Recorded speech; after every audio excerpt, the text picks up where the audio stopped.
Okay, तो कल हमने एक कॉन्फ़िगरेशन कंसीडर की थी, जैसे 28। देखो मैं वापस आता हूँ उसी के ऊपर, अब मैं इसी कॉन्फ़िगरेशन को दोबारा कर रहा हूँ। सही है, कॉन्फ़िगरेशन को दोबारा करने पर, अच्छा 28 का मतलब ये है कि इस एटम में, जो भी एटम आपके सामने मौजूद है, इस एटम में टोटल 28 इलेक्ट्रॉन्स मौजूद हैं। ठीक है, इन 28 इलेक्ट्रॉन्स को आपने बारी बारी शेल, ऑर्बिट और ऑर्बिटल के हिसाब से डिवाइड करते हुए चलना है। ठीक है ना, तो सबसे पहले पहला शेल होता है, पहले शेल में एक ही ऑर्बिट होता है 1s, और उसके अंदर एक ही ऑर्बिटल होता है, तो आपने 2 इलेक्ट्रॉन उसमें रख दिए। पहले शेल के बाद दूसरा शेल आता है, ठीक है ना, तो दूसरे शेल के अंदर मैंने कल भी बताया था कि कैसे जज करोगे। अगर n का नंबर 2 है तो n-1 कर दो, n-1 यानी 2-1 क्या हो जाएगा 1, और 1 नंबर होता है ऑर्बिट में किसका, p का। अब p के लिए जरूरी है कि पहले s आएगा, यानी कि 2 का s आएगा, फिर 2 का p आएगा, तो 2s2 2p6 इस तरीके से हो गया। अब जब ये 2 कंप्लीट हो गया, अभी भी इलेक्ट्रॉन की तादाद तो पूरी नहीं हुई है, 28 इलेक्ट्रॉन है और टोटल आपने 10 इलेक्ट्रॉन्स को अभी तक फिल किया है, तो अब तीसरा शेल की जरूरत पड़ेगी। अगर n आपके पास 3 है तो n-1 यानी कि 3-1 क्या बनेगा 2, और 2 का मतलब होता है d। अब d ऐसे तो नहीं आएगा, d से पहले कौन कौन होता है, पहले s होता है, फिर p होता है, फिर d आता है ना, तो यानी कि 3 में s p d होगा, 3s2 3p6, फिर 4s2 और फिर 3d8, ये हो गए इलेक्ट्रॉनिक कॉन्फ़िगरेशन।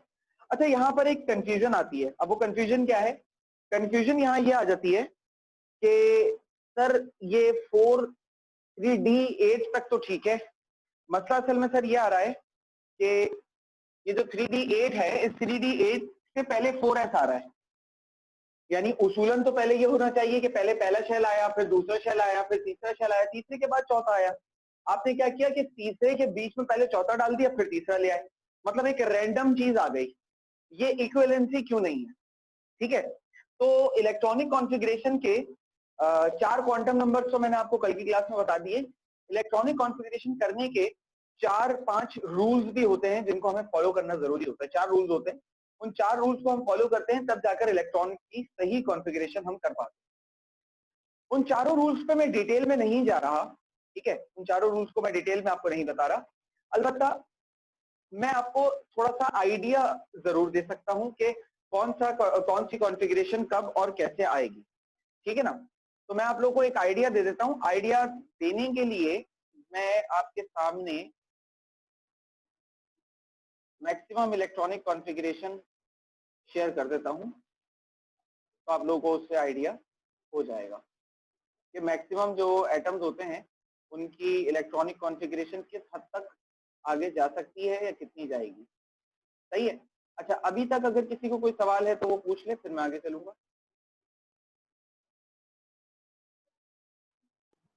सर हमें एक सवाल है। जी बेटा पूछिए। सर जैसे आपने पहले शेल में 2 दिए और दूसरे शेल में 8 दिए, तो हम दूसरे शेल में 8 की बजाय 10 नहीं दे सकते? नहीं बेटा, दूसरे शेल में 8 के बजाय आप बिल्कुल 10 नहीं दे सकते।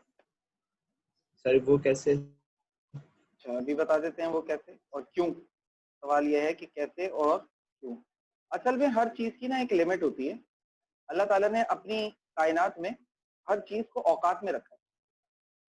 कोई भी चीज ना इस दुनिया में या इस कायनात में ना बेऔकात नहीं है, चाहे वो एटम्स की तादाद ही क्यों ना हो। सही है ना, कोई भी चीज बेऔकात नहीं। हर शेल की अपनी एक रिस्पेक्टिव काउंटिंग है और उस रिस्पेक्टिव काउंटिंग से ही उसमें इलेक्ट्रॉन आते हैं।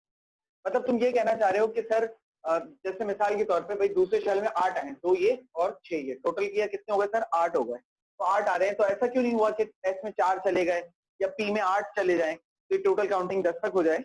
असल में होता कुछ ये है बेटा, एक फॉर्मूला है हमारे पास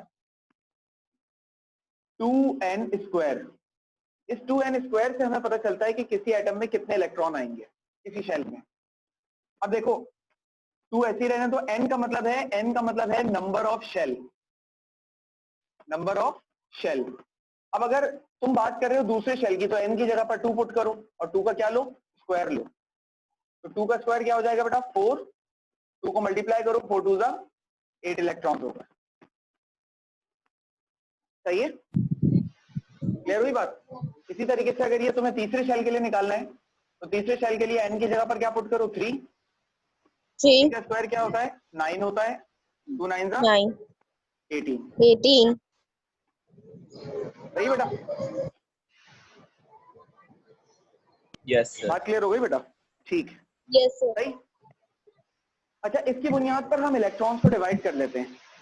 अब जो कॉन्फ़िगरेशन की सीक्वेंस है, असल चीज आपको यहाँ पर एक सीक्वेंस बताना है, तो मैं वो कॉन्फ़िगरेशन की सीक्वेंस यहाँ लिख रहा हूँ। इस सीक्वेंस को अपने पास जरूर नोट डाउन कीजिएगा। 1s2 2s2 6। मैं बेटा अपना माइक बंद कर दीजिए काइंडली। मैं इस वक्त 118 एटॉमिक नंबर की इलेक्ट्रॉनिक कॉन्फ़िगरेशन कर रहा हूँ। इसकी 118 की कॉन्फ़िगरेशन मैं कर रहा हूँ। अच्छा, 118 की क्यों? क्योंकि ये सबसे लास्ट है, आखिरी एलिमेंट है, तो इसमें सारे क्या सीक्वेंस होगी, पूरी सीक्वेंस कवर हो जाएगी, कितने इलेक्ट्रॉन्स आएंगे वो भी कवर हो जाएगा, इसलिए मैं इसको यूज कर रहा हूँ। ठीक है, 1s2 2s2 2p6 3s2 3p6 4s2 3d10 4p6।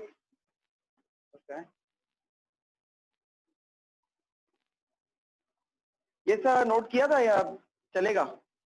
अगर इसको मिटा दिया है मैंने वैसे तो कोई इश्यू तो नहीं है बेटा, कोई इश्यू तो नहीं है? नहीं सर। ठीक है, 4p6 फिर आएगा 5s2 फिर आएगा 4d10 फिर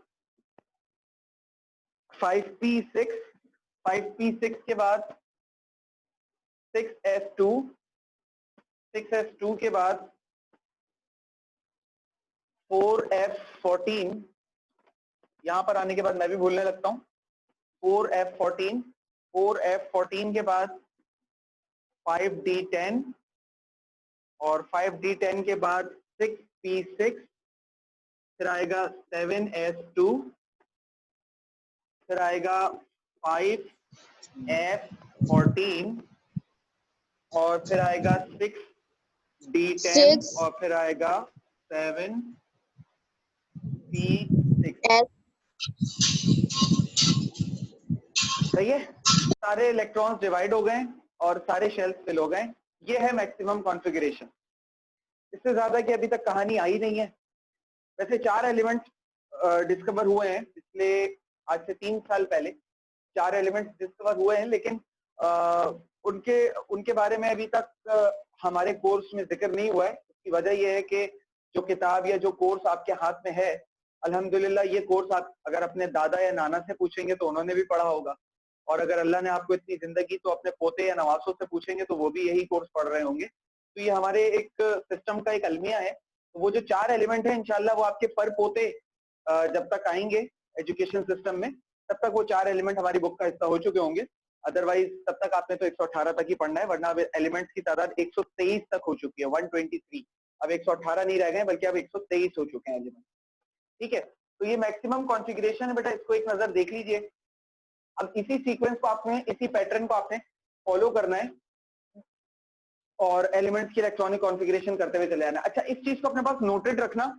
उसकी वजह यह है कि अभी आपके पास एक टास्क है। टास्क क्या है?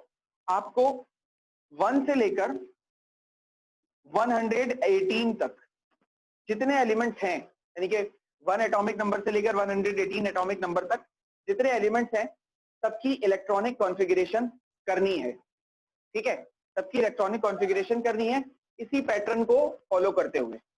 ये आपका आज की क्लास का टास्क होगा।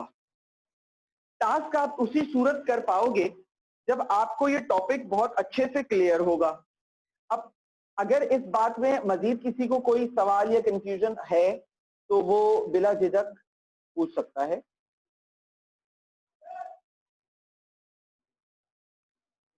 सर बोर्ड में तो ये हमारे पास नहीं होगी ना, फिर उस वक्त कैसे करेंगे? बोर्ड में, हाँ बोर्ड में आपके पास नहीं होगी। देखो बोर्ड के अंदर अगर आता है ना तो मैक्सिमम 50 एटॉमिक नंबर तक आ जाता है, 50 कहाँ पे कंप्लीट हो रहा है? 10, 20, 30, 40, 46,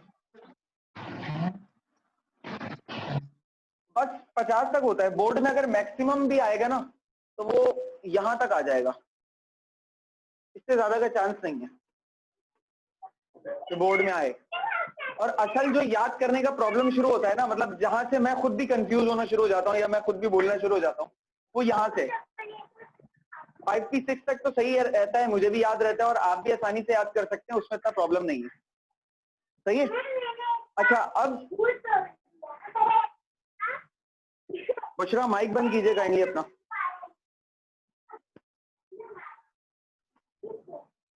बुशरा आप माइक बंद कीजिए अपना।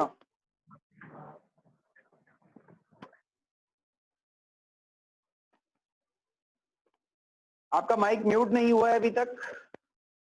मुझे अगर अब क्लास में कोई आवाज आएगी आपकी तरफ से, क्योंकि आपके घर की माशाल्लाह पीछे से आवाजें आ रही हैं, तो मेरे लिए सुनना नागुज़ीर है और बाकियों को भी जारी होगी। खैर ठीक है बेटा, तो यहाँ से और यहाँ तक के जो एलिमेंट्स हैं वो आपकी कंसिडरेशन में नहीं है, लेकिन फिर भी मैं जो आपको टास्क दे रहा हूँ वो तो शुरू से लेकर आखिर तक का दे रहा हूँ।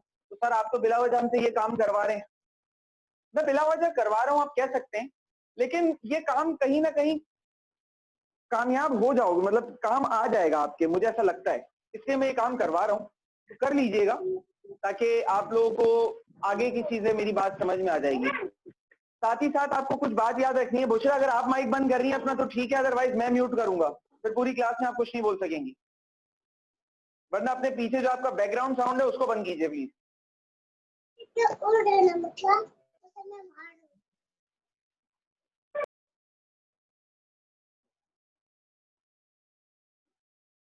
ठीक है बेटा। अच्छा देखो, एक चीज और समझने की जो यहाँ पर है, एस में 2 इलेक्ट्रॉन्स आते हैं, याद रखना। पी में 6 इलेक्ट्रॉन्स आते हैं, याद रखना, मैक्सिमम की तादाद बता रहा हूं। डी में 10 इलेक्ट्रॉन्स आते हैं और एफ में 14 इलेक्ट्रॉन्स आते हैं। ये क्या बता रहा हूं, एसपीडीएफ क्या बता रहा हूं, ये एसपीडीएफ में ऑर्बिट बता रहा हूं, ठीक है ना। अब मैं इसमें एक ऑर्बिट में कितने ऑर्बिटल होते हैं ये भी बता देता हूं, एक ऑर्बिट में कितने ऑर्बिटल होते हैं ये भी बता रहा हूं। सुनो, एस में एक ऑर्बिटल होता है,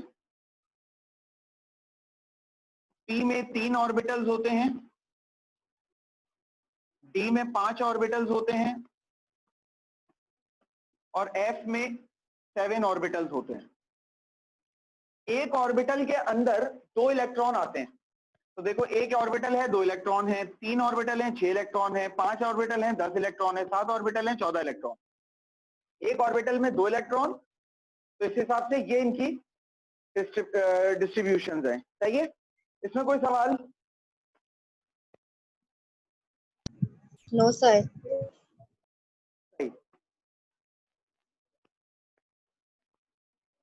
अच्छा एक चीज और, एक सवाल और आ सकता है कि सर आपको कैसे पता कि 3p के बाद 4s आएगा, 3d नहीं आएगा, और 3d के बाद 4p ही आएगा, 5s नहीं आएगा? ये एक सवाल बनता है और सवाल सही भी है अपनी दानिश के मुताबिक कि सर कैसे, आपको कैसे पता? तो अब मुझे कैसे पता, मैं इस बारे में आप लोगों को बताता हूं कि मुझे कैसे पता। एक रूल है, जो 2 रूल्स हैं बल्कि, जो कि आपने फर्स्ट ईयर में आपने पढ़े थे। एक रूल का नाम था N+L रूल और एक रूल था ऑफ बॉ। दोनों रूल्स तकरीबन एक ही बात कहते हैं, बस बोलने का मतलब बोलने का तरीका अलग है, बात दोनों ने एक ही जैसी कही है। N+L रूल ये कहता है कि इलेक्ट्रॉन पहले उस ऑर्बिटल में जाना पसंद करता है जिसके N+L की वैल्यू कम हो। रिपीट कर रहा हूं, इलेक्ट्रॉन पहले उस ऑर्बिटल में जाना पसंद करता है जिसके N+L की वैल्यू कम हो। सही है, उसके बाद वो हायर N+L की वैल्यू में जाता है। असल जो कॉन्ट्रडिक्शन आई थी वो कहां आई थी सर? 4s और 3d में आई थी। तो मैं एक काम कर लेता हूं, मैं 4s और 3d इन दोनों के n+l की वैल्यू को आइडेंटिफाई करता हूं, दोनों के 4s और 3d। ये जो नंबर होता है ये n होता है, सही है ना? तो इसका n क्या है 4 और इसका n क्या है 3। और ये जो अल्फाबेट होता है ये और अजीमुथल क्वांटम नंबर बताता है। तो s का अजीमुथल क्वांटम नंबर 0 होता है और d का अजीमुथल क्वांटम नंबर 2 होता है। तो मैं प्लस कर दूं इसमें 0 और इसमें प्लस कर दूं 2, तो 4 + 0 4 हो जाएगा, 3 + 2 क्या हो जाएगा 5 हो जाएगा। अब देखो दोनों में से वैल्यू कम किसकी आई, 4s की वैल्यू कम आ रही है, तो जिसकी वैल्यू कम Yes, sir. होगी वो पहले आएगा और जिसकी वैल्यू ज्यादा होगी वो बाद में जाएगा, सही है? Yes sir. अच्छा, अब ऐसा भी तो हो सकता है सर कि दो ऑर्बिटल्स के n+l की वैल्यू एक जैसी हो जाए, ऐसे में क्या करेंगे? बिल्कुल हो सकता है, मैं उसके लिए भी एग्जांपल ले लेता हूं। अब उसके लिए हम एग्जांपल कंसीडर कर रहे हैं 3d और 4p की। अब जरा देखो इन दोनों पर मैं n+l रूल अप्लाई करूं तो 3d और 4p, 3d का n क्या है 3 और d क्या है एजिमुथल क्वांटम नंबर, d का मतलब होता है 2, तो प्लस कर दो 2। इधर आ जाओ, n की वैल्यू 4 और p अजीमुथल की वैल्यू क्या होती है 1 + 1, तो 3 + 2 भी 5 होता है, 4 + 1 भी 5 होता है। सर अब तो दोनों बराबर हो गए, अब किसको पहले लिखें और किसको बाद में लिखें? देखो n+l रूल कहता है कि अगर आपके पास दो ऑर्बिटल्स हैं तो दो ऑर्बिटल्स में से जिसकी n+l की वैल्यू कम होगी उसे उसमें इलेक्ट्रॉन पहले डालना, जिसकी ज्यादा होगी उसमें इलेक्ट्रॉन बाद में डालना। लेकिन अगर कभी ऐसा हो कि दोनों ऑर्बिटल्स के n+l की वैल्यू एक जैसी आ जाए तो उस सूरत में उस ऑर्बिटल में इलेक्ट्रॉन पहले डालना जिसकी n की वैल्यू छोटी हो। देखो 3d में और 4p में n की वैल्यू छोटी किसकी है 3d की है ना, तो इसलिए पहले इलेक्ट्रॉन 3d में जाएगा फिर 4p में जाएगा। ये बात समझ में आई? Yes sir. अच्छा आप Yes, sir. जो भी कुछ है बोर्ड के ऊपर जरा इसको नोट कर लो।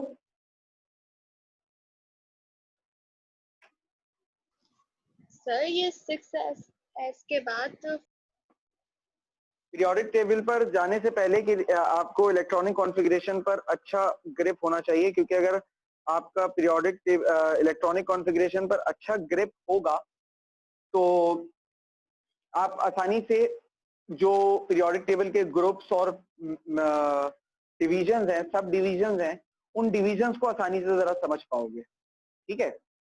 अच्छा, ये जो आपके सामने मैंने एक तरीका लिखा है, इस तरीके से हम पता कर सकते हैं कि कौन सा ऑर्बिटल में इलेक्ट्रॉन पहले जाएगा और किस ऑर्बिटल में इलेक्ट्रॉन बाद में जाएगा। मतलब ये सिचुएशन पर डिपेंडेंट होता है, आगे पीछे मामला कम ज्यादा हो सकता है, सही है? तो ये जो तरीका है ये ऑफ-बॉक्स के प्रिंसिपल में ही मिलता है कि आप तमाम इस तरीके से ऑर्बिटल्स को, मतलब नंबर्स को एक साथ लिख लेते हैं, फिर ग्रेजुअली क्रॉस एरो में उसको कैंसिल आउट करते हैं और क्रॉस एरो में टेल टू हेड तक नंबर्स को लिखते हुए चले जाते हैं। पहले 1s, फिर 2s, फिर 2p, फिर 3s, फिर इसी तरीके से दूसरे एरो पर चले जाएंगे 3p, 4s, फिर अगले एरो पर, इस तरीके से हम चलते ही रहेंगे आगे तक, ठीक है ना? तो ये एक तरीका है जो वो के प्रिंसिपल में हमें मिल जाता है, जो मैंने आप लोगों को खैर यहाँ पर बता दिया।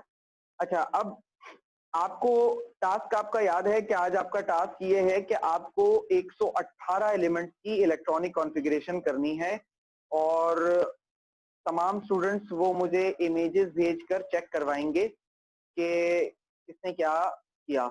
ग्रुप पर कोई नहीं डालेगा, ठीक है? जो आपका व्हाट्सएप का जो मैंने ग्रुप बनाया हुआ उस पर कोई नहीं डाले। जिसको भी कोई चीज चेक करानी है वो प्राइवेट मैसेज मुझे करेगा, प्राइवेटली मुझे तमाम चीजें भेजी जाएंगी, सही है बेटा?